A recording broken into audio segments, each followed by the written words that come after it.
This is All About Home Construction, and here's your hosts, Terry Cannell-Beck and Randy Blake. That's right. Good morning. Can't say good morning, Randy, because he's doing his stuff again. Working on a house in South Carolina, but no worries. We got a live show for you on this Saturday morning. Thanks for listening to us here at All About Home Construction. Hey, don't forget, by the way, the podcast, All About Home Construction, wherever you listen to podcasts. And we got a special guest that'll be on in just moments from now. But hey, wanted to remind everyone tonight, of course, the 16th being the, this Luck of the Irish coming up pretty soon, tomorrow, right? Tonight, Irish pot roast dinner at the VFW, only $12. So you got to go over tonight to the VFW and get a nice Irish pot roast dinner. Some corned beef, cabbage. Actually, I really like corned beef and cabbage, but that's just me. So go over and check them out tonight at the VFW and say, hey, the guy on the radio said, come check this out. So again, thanks for all of our listeners out there. We appreciate all the listeners throughout the week. And those that email us at allabouthomeconstruction@gmail.com. And then, of course, the Facebook page, All About Home Construction. We get lots of people listening every week, and we really appreciate that. You know, Randy and I sit back, and it's like every week we talk about the next topic. And more times than not, it's off of conversations that we have with you, the listeners, throughout the week that kind of spur this topic, whatever we're talking about. And we got a good one today coming up in just a moment. And I believe we have a caller on the air. Good morning, caller. Is this Alex? Hey, Terry. Yeah, it is. Alex from Insulating Services here with John. John and Alex from Insulating Services. I appreciate you guys for calling in the show today. And I was just telling the listeners I was really excited about this topic because it's one that we kind of talk generally about this topic here on All About Home Construction quite a bit, but we'll get into that. But first, John and Alex from Insulating Services, you guys are based out of Charlotte, is that right? Correct. Yep, headquartered in Charlotte, and then we do have offices kind of scattered about a bit in the southeast as well. Yeah, I did see you. You have a place in Kingsport, and I guess as the crow flies, it'd be a toss-up between which is closer. But I like to go to Charlotte because as we actually met in Charlotte, going to a Charlotte FC game. So everyone who listens knows I'm a big soccer fan. So yes. Oh, awesome. Right, Charlotte is a soccer town. Exactly. So. What we were out there for a recruitment effort. We've got a tent set up sponsoring with the Charlotte FC groups, and with you, Terry, it was kind of just a cool, quick interaction, and it's cool how we lined up to be able to not but a few weeks later be on the radio with you. So. That's it. Well, Alex, again, so your job is you're the marketing coordinator, and then of course we have John with us who's the operating manager. I can't talk this morning. Exactly. I tell you what, before we get into the main topic of the show, just tell us a little bit about the company and what you guys do. Yep.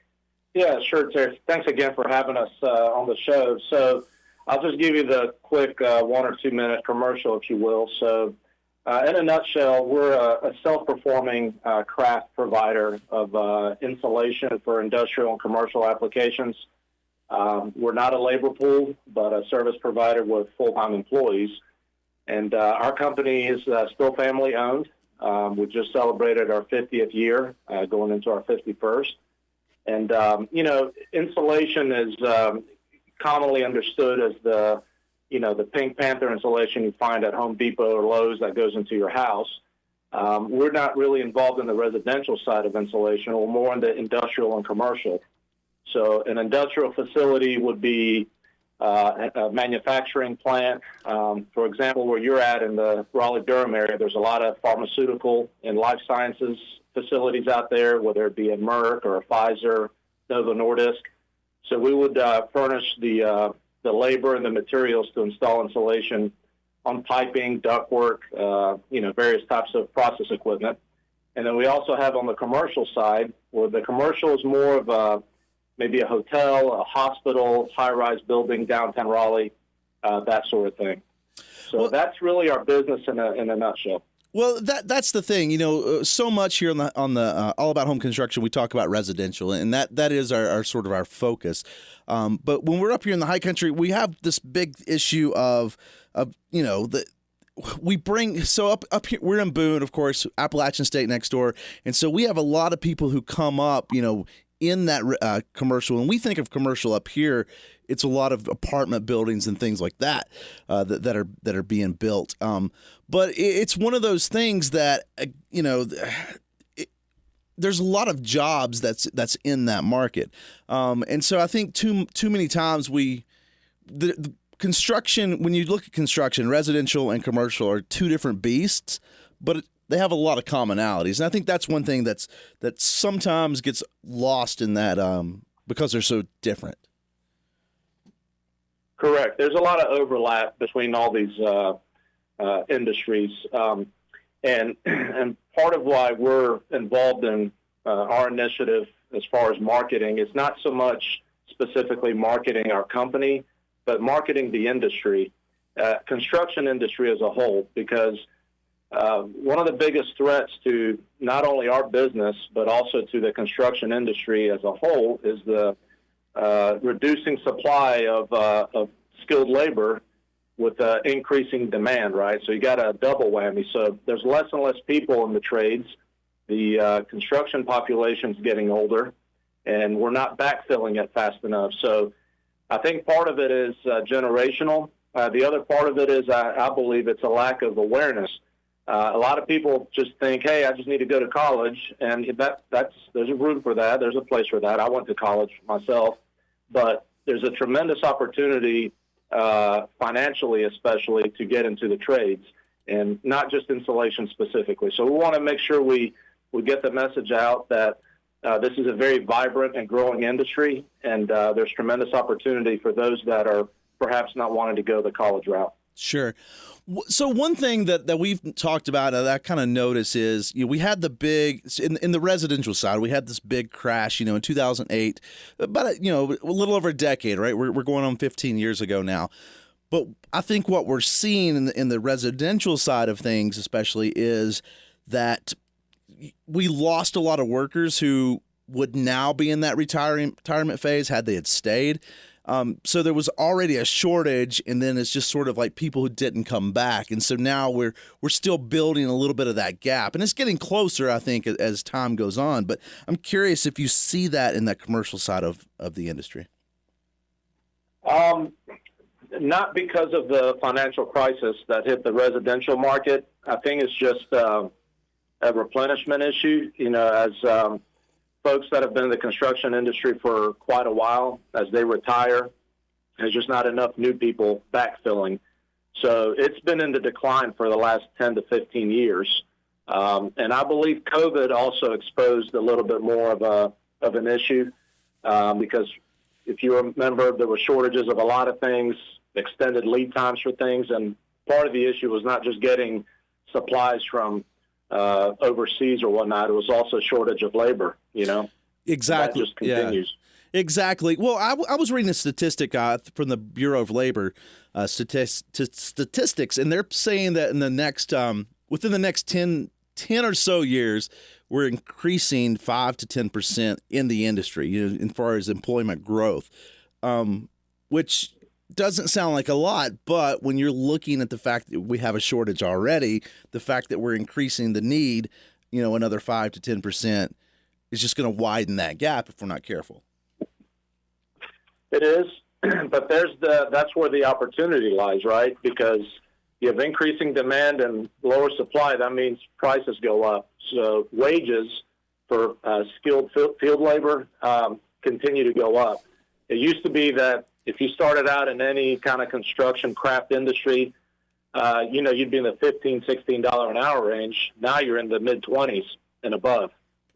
Well, and that's crucial. As we look through, I don't agree with this number, but North Carolina, for an average, what they call a livable wage, is $35,000 a year. Well, I kind of laugh at that too, but I point that out because, in the construction industry, I mean, you can start out the Even just a common laborer, if you will, is going to make above that, given the last couple of years. Far above that. So yeah, I mean that we have. Go ahead. Go ahead. I was going to say we have workers in the field that have been with us since they were in their early 20s, and now they're in their mid 30s, and they're making well into the six figures. Now, of course, that includes a lot of overtime. It's obviously hard work, but the earning potential is immense. And that's what we push a lot. One thing that we like to do is especially the younger people coming up. Going high school students going into that after high school experience, whether it's college or trades, whatever.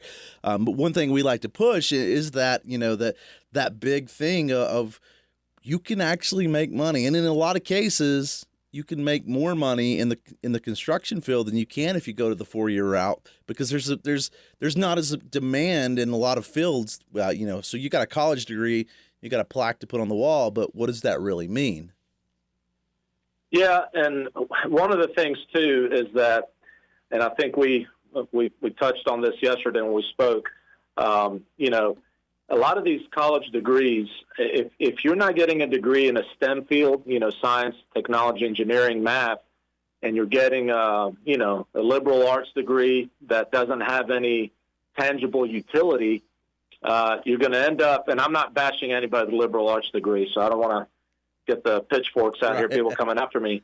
But it's just the reality of the situation. You can get out of college with $250,000 debt, and you're working a $60,000 a year job, where if you learn a trade, now granted the work is tougher, but you're starting out ahead. You're not starting out with debt. You're making a lot of money, and it's also a leapfrog to entrepreneurship. Again, this transcends our company and insulation in general.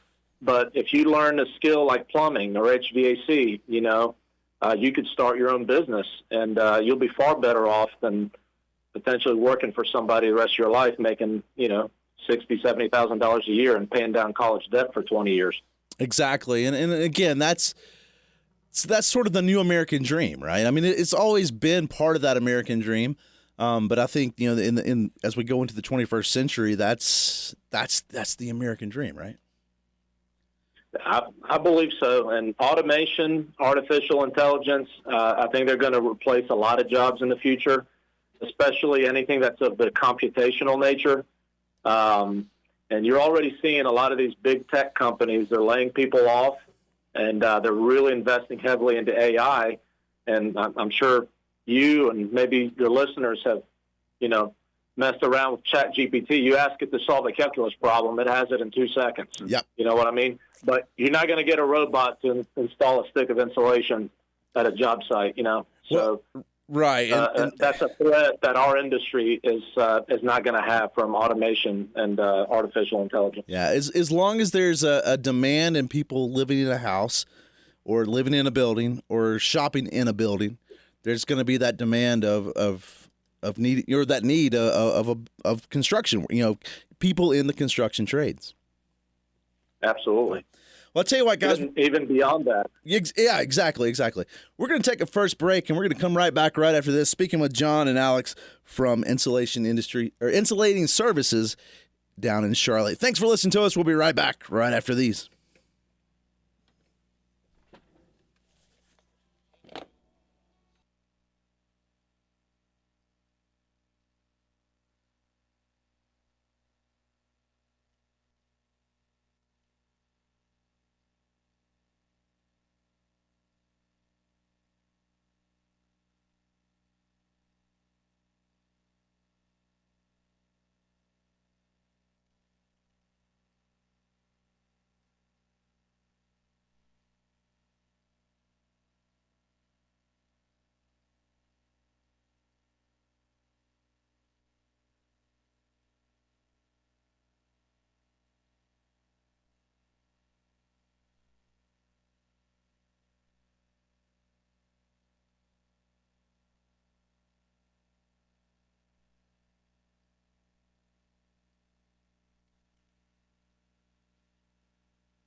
That's right. All about home construction here on WATA. And again, thanks to all of our listeners out there. Hey, don't forget tonight here in Boone at the VFW, the Irish pot roast dinner. $12 over at the VFW as always. And this is one of those guys that you can just kind of show up at the door.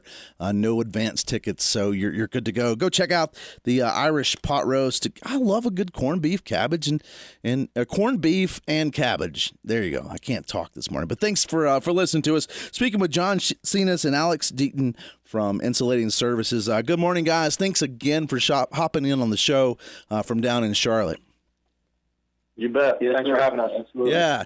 So one thing here on the All About Home Construction, we focus a lot on obviously the home construction side of things. And so we do appreciate having some industrial guys coming in, some commercial guys. Now, when I think of, commercial jobs, like, again, being in Boone, we have App State next door, and it seems like they're always building a new building, or someone in the town is building a new apartment building, and that's really around here. That's where my mind goes when we talk about commercial buildings. What is sort of like, what does your industry look like? So your characterization of commercial is accurate. That's typically what we look at as or classify as commercial. I'd say about 60% of our business, 65% is in the industrial side. And industrial, just think of manufacturing. So, for example, in Liberty, North Carolina, which is about an hour from Raleigh, kind of equidistant almost from Greensboro and Raleigh, Toyota is building a battery manufacturing plant. Right? It's like a $13 billion investment. So that plant right there has a lot of process equipment, a lot of piping. It has a central energy plant that provides utilities, steam, water, chill water to the whole facility. And there's an immense amount of insulation in these plants. And where it's different is a commercial building, you're insulating plumbing, for example, for freeze protection purposes. At a manufacturing facility, you might have a 500-degree steam line, right, that's supplying some piece of equipment in the plant, and that needs to be insulated not only for heat efficiency purposes, but also for personnel protection, right, so nobody gets burned. So that's one example, the manufacturing plant for Toyota that we're doing right now. BMW, their big plant in Spartanburg, South Carolina. Every time they expand, we've been involved in those projects. In the RTP area during COVID, when the vaccines were being manufactured, I don't know, a lot of people don't know this, but the vaccines were primarily manufactured in North Carolina. So Merck and Durham, Pfizer and Sanford, we were one of the contractors that were hired to perform the insulation scope for those projects. So the industrial side of things is just more heavy manufacturing. And it could be in pharmaceutical, it could be in automotive, it could be in pulp and paper, food and beverage, chemical, petrochemical, just a whole gamut. And it is the industrial area where the supply-demand imbalance for skilled labor is even more prevalent, because a lot of that skilled type of work is tougher to find. And it's far more needed, and it's not as ubiquitous as somebody able to put insulation on a piece of plumbing or a piece of duct in a hotel, right? So it's a different skill set, and it's a higher paid skill set on the industrial side of things. I don't know if that answered your question at all, or give you an idea, but that's kind of it in a nutshell. Yeah, totally. And that's what I was curious, because again, when we see so much of what we see, especially visually, like when you drive down the road, right, you see the guys, putting the insulation and stuff on the walls, if you will. But you don't. I think a lot of the stuff you do kind of are inside. They're kind of behind closed doors, so to speak, and that not open to the public, if you will. And so I think it's one of those things that I believe is kind of, it's overlooked in your industry in general, and I say that not to just to point out that, like, you just assume there's insulation in there. You never really think about how it gets there and what it does. Yeah. It's out of sight, out of mind, really. People don't see. I mean, if anyone's been to, a petroleum refinery, the gasoline that gets in our cars, the amount of effort and energy that goes into in terms of processing power to convert crude oil into gasoline. I think the average person just doesn't have an idea of what all goes into it. And that's not just for that. In anything, your iPhone, any kind of consumer product that you have, there's so many components that come from industrial manufacturing facilities like this. And it's truly amazing, all the effort, the money, the investment, the blood, sweat, and tears that go into manufacturing a lot of these things. Sure. Part of our mission is to make people aware that, hey, there's a huge opportunity here as a career, and you're also contributing to society, and a lot of people just don't realize that. So that's kind of the message we're trying to put out there. Sure. Now, I know a lot of the state in general, a lot of cities in the state, and just not just North Carolina, but the Southeast, well, really the whole United States, from the government, from the federal government down, is a big push on, this transition of fossil fuels into renewable energy. But to me, with that really is more of a consumption of energy rather than, like I look at it as a, how are we consuming the energy? How are we protecting, if you will, the energy? We have to have heat in some way. But what I noticed on your website, one of the things that you really promote is just sort of protecting the environment by insulating. And I think that's one of those places, both in residential and commercial, that, again, we just sort of assume, again, you sort of mentioned the cotton candy and the wall insulation, right? Yeah. But the industry is, we spend so much time in the news. We talk, we hear about renewable and green energy and stuff. But I think going along with that would be services like yours as well. Absolutely. It's very crucial. And insulation is not something that's thought about very often when it comes to sustainability and environmental impacts. But, if everybody can relate to their home, right? If your home was poorly insulated and you're got your air conditioner on or your heater on, and, all the heat that you're putting into the room is going out the wall with heat loss, right? Your costs are going to go up and you're wasting energy. And so in these industrial facilities, which consume a lot of power, a lot of energy to operate, energy efficiency is extremely important, not only from a sustainability standpoint, but also from a financial standpoint. And insulation is kind of the low-hanging fruit, if you will, of addressing a lot of the energy issues of the future. Just nobody ever really talks about it. They just talk about the big picture things. Oh, we need to transition to electrical vehicles, and we need to transition to this. You're going to need fossil fuels to do all that, and you're going to need energy efficiency and insulation to do it. Just to give you a stat that's very interesting, the National Insulation Association did a study, and they said that 35% of insulation in an industrial facility is either badly damaged or completely missing, right? Wow. So if you have a boiler that's running 24/7 to supply steam to the plant, and 35% of the insulation is damaged or missing, I mean, you're just wasting away energy. You're consuming even more fossil fuel and creating more emissions just to keep up with that energy loss. So it's a big deal, and it just flies under the radar, unfortunately. Yeah, and I can think of some instances of walking in warehouses, for instance, or walking in even the grocery store. When you can see that, you look up and you see all the ductwork and all the pipes with the insulation around it, and it's like you see it missing, or you see it halfway on, falling down, and I yeah, that's a lot. 35%. I mean, that's a huge piece of the consumption there. Yeah, and I think that's probably a conservative estimate, but sure, nonetheless staggering. Yeah.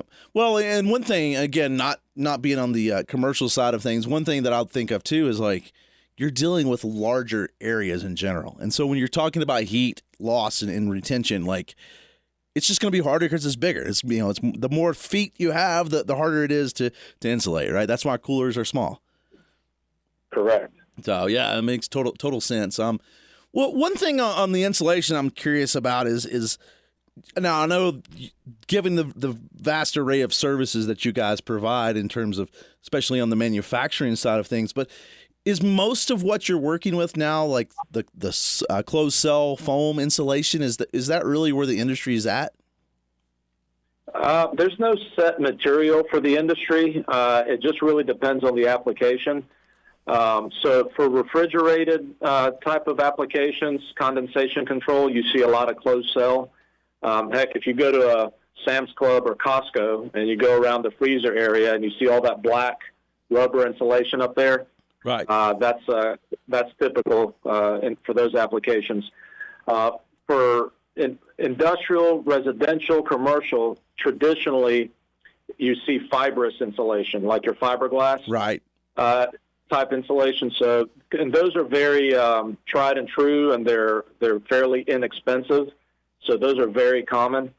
And then you have your really high-end applications, maybe your cryogenic, negative 250 degrees. So those get a little bit more specialized types of materials, or extremely hot applications that are 1,200 degrees and above. You get special ceramic insulation materials.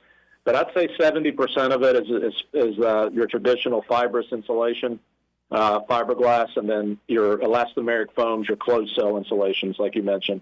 Okay. They're like single one standard. Right. I was just curious, because we see that in the residential side. You see a little of both, blown in insulation. You see the fiberglass insulation, and you see the closed cell or the foam insulation. And it seems to be a push to go more towards the foam insulation because as a broad general rule, it's a little more efficient, if you will, but it's not cheaper. And I think that's the trade-off. And that's in any business, right? Is what is the benefits? Like, what do you get out of it versus what you put into it money-wise? Yeah. It's always the trade-offs, right? Try to get the best trade-offs you can for your application. Yeah, totally. So, and you mentioned something there that I hadn't really thought about, and that's condensation. And we, again, coming from the residential side, I hate to keep saying on that. That's where our experience is. But coming from the residential side, we talk so much about vapor barriers and keeping that out. And, and the main reason we put a wrap on the outside of a house before we put siding on is to help with that moisture and help with that condensation.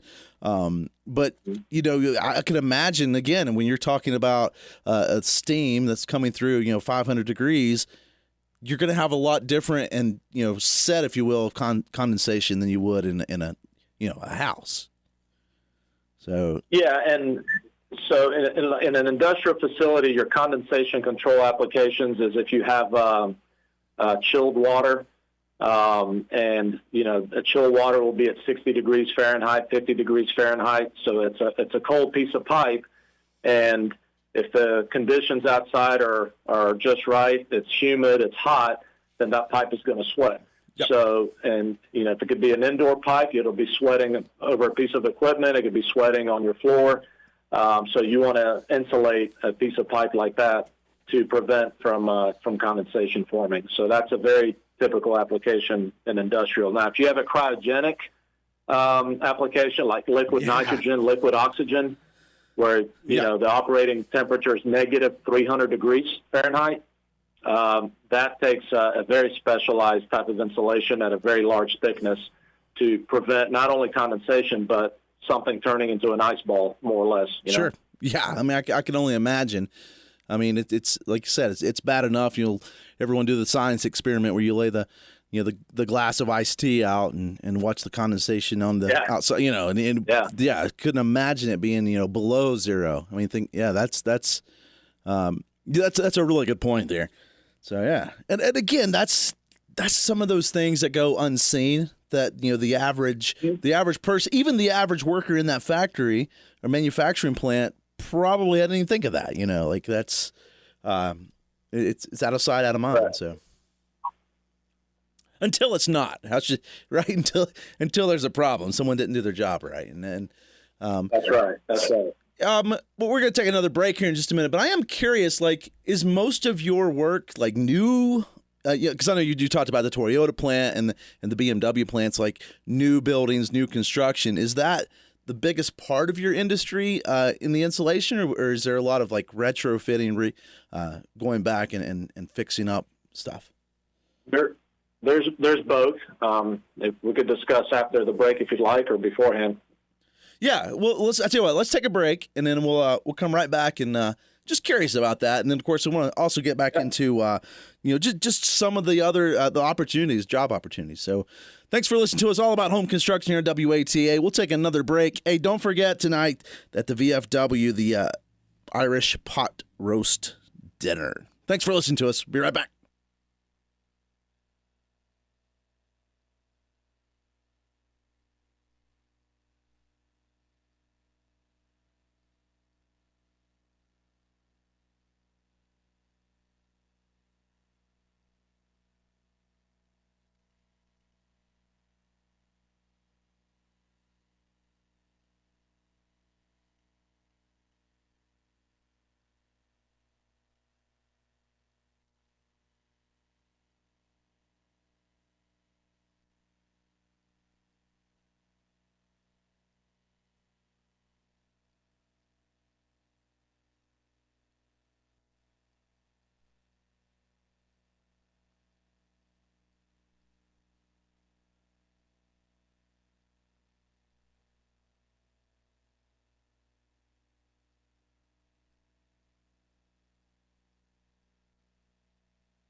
That's right. All about home construction here on WATA. And again, thanks to all of our listeners out there, both on the radio and in the podcast. And hey, share the podcast with your friends. If you missed something, you want to go back, check it out on the podcast. Speaking with John and Alex from Insulating Services Incorporated. And don't forget, guys, as always, we'll get the contact information for you towards the end of the show. So if our listeners are out there looking for pen and paper, you don't have to scramble just yet. Wait till towards the end of the show. But John and Alex, thanks again for stepping on and talking with us a little bit about the commercial side of the insulation industry this morning. And so before the break, we had sort of mentioned, talking about a little bit of both new construction and going back and remodeling. And what I don't even know if that's the right word in when it comes to in industrial or commercial jobs. Yeah, so it really depends on the economic cycle. When the economic cycle's in an upswing like it has been for the past 15 years, the capital investment and new projects, new construction are the bulk of what we're involved in. The Carolinas have been very friendly to capital investment in general, not just North Carolina, but South Carolina. And industry has come in here in various forms. A lot of manufacturing has come in here. So the bulk of our business has been from new investments, new plants, new facilities. So that's what they call a greenfield projects, like you're starting with a green pasture and you build up from it. And then another part of our business, which is a smaller portion currently, is what they call brownfield. So you have an existing facility and you're adding on to it, you're expanding it. So that is also part of our business. But you also have ongoing maintenance, right? All these facilities, to operate efficiently, there's always damage, there's always different exogenous factors that happen, and you have to replace insulation. And that happens on an annual basis. So there's plenty of opportunities for existing facilities just from the maintenance standpoint. But we primarily go after new construction. And fortunately, like I said, the investment in the Carolinas has been as such that we've been able to really prosper and have a lot of opportunities, not just for us, but our industry as a whole. There's plenty of business to go around for everybody. Well, that's awesome to hear. And you know, again, I know just speaking of North Carolina, because that's where the state that I'm in, but even South Carolina, because we live close enough, we hear that. But one thing that we see is a lot more of, you know, the industries. Commercial industries are growing, especially manufacturing. You know, it used to be back, 30, 40 years ago at this point, you know, like it was a big industrial state. And it seems like we're starting to get back into that phase, if you will, a little more. It's just a different industry at this point. But we have car manufacturing plants, you know, like you had mentioned before. We're starting to see some, you know, with some of these batteries and lithium and things like that, like we're starting to see at least a trend going towards that direction. Absolutely, yeah. North Carolina used to be tobacco and textiles, right? Right. And as those businesses really declined into the 90s and beyond, it's been backfilled by manufacturing. So the Raleigh-Durham area is the mecca of the pharmaceutical industry. I mean, some of the biggest investments in the country are happening over there. I'm talking about tens of billions of dollars. And data centers, that's another big one. Right. Apple, Google, Facebook, all these giant tech companies that have immense data centers in North Carolina. So there's definitely just a renaissance. It's just it went from tobacco and textiles to just more modern manufacturing. And right. You know, fortunately, our local governments have made the incentives as such that businesses want to invest in our state. So it's a really good thing. That's awesome. You know, one thing I was looking at is you guys have offices in Charlotte, Atlanta, Nashville, and Kingsport. Yes. When I was curious, like, do you see like a different trend in each of those different markets? So Kingsport is kind of an anomaly. So Kingsport, really, if you've ever been up that way, Eastman Chemical is the largest employer in Kingsport. The plant itself is a city. I mean, it's giant. So really that branch was open many, many years ago just to support that plant and some of the other local plants. But the Atlanta, Nashville, and Charlotte markets are amongst the fastest growing in the country, especially Nashville.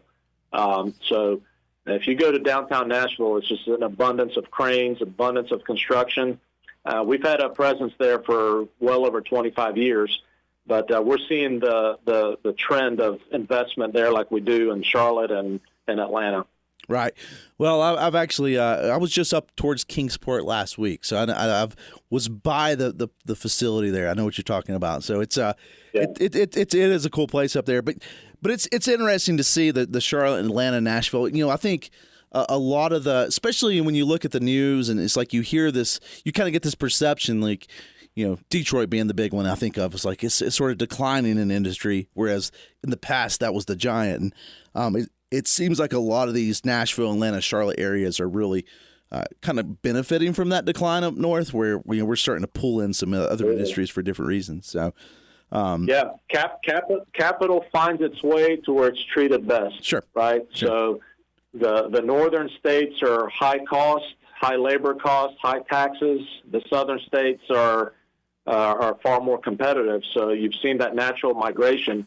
Heck, even in residential. I mean, I've been in North Carolina all my life, and so many people in my neighborhood moving from California and New Jersey and New York and Pennsylvania, and they're astounded what $500,000 buys them here, which in California $500,000 buys you 500 square foot shack. You know what I mean? So business is the same way.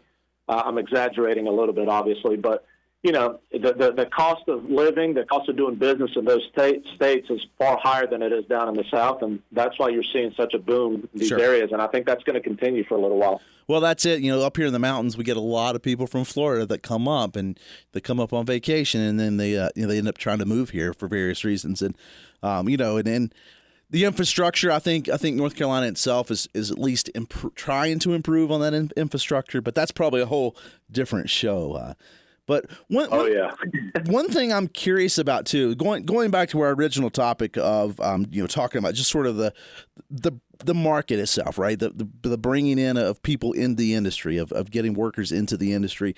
Do you see a trend between those the three big cities there? Like, would you say the market, the job market itself is sort of the same, or do you see a fluctuation between the three different areas?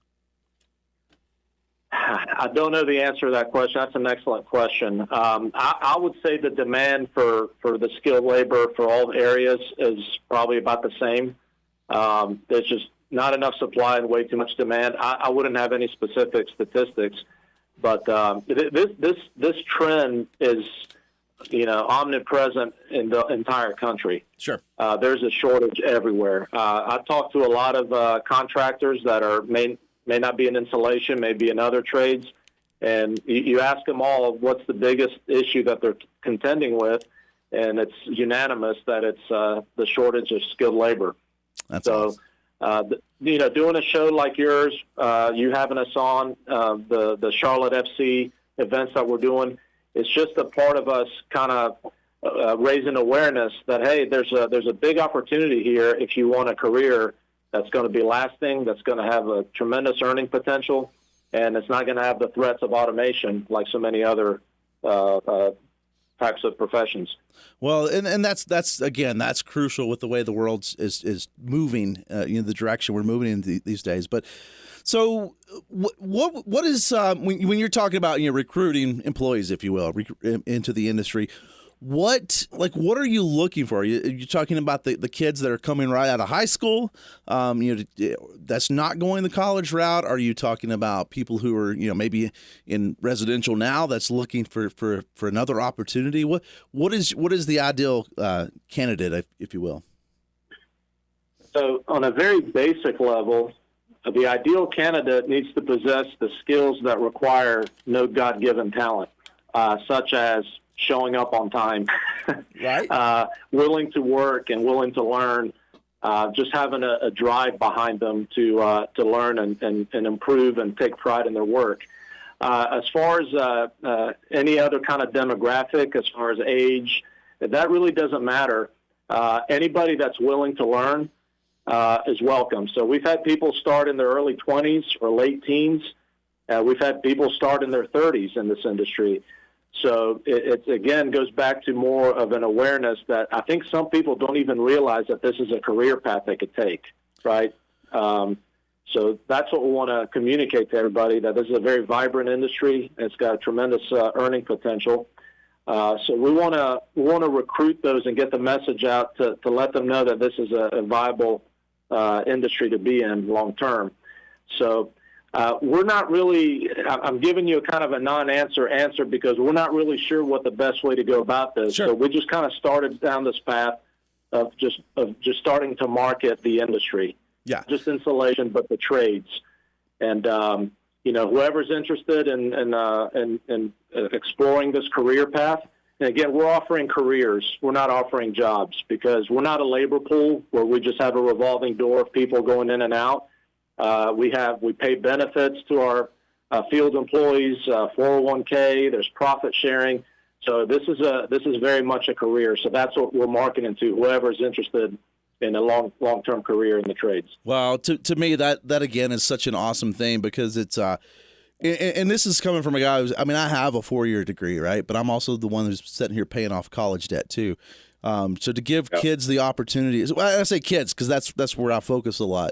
These young adults, if you will, who come out of high school or college age kids, it just gives them such a great opportunity to get ahead in life. Definitely. So, tell you what, guys, we're going to take a quick break. Speaking with Insulated Services, John and Alex. Guys, we're going to take our last break, and we'll come right back right after this. Thanks for listening to us.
That's right. All about home construction here on WATA. And again, speaking with Insulated Services, speaking with John and Alex from Insulated Services. And guys, thanks again for popping on the show this morning.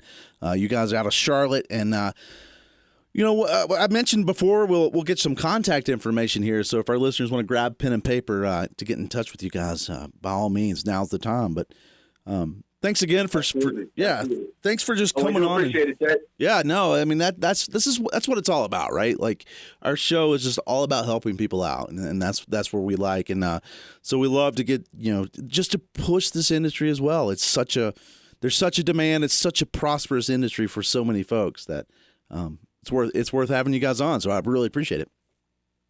Absolutely. No, we do appreciate it. And, we are looking for, we definitely like to recruit local talent, help out the Carolinas. We do have jobs scattered about the Southeast. So if anybody's tuning in from outside of the Carolinas, we may have an opportunity for them as well. The best way to reach us now is if you go to our website, www.insulatingservices.com. It's insulating services.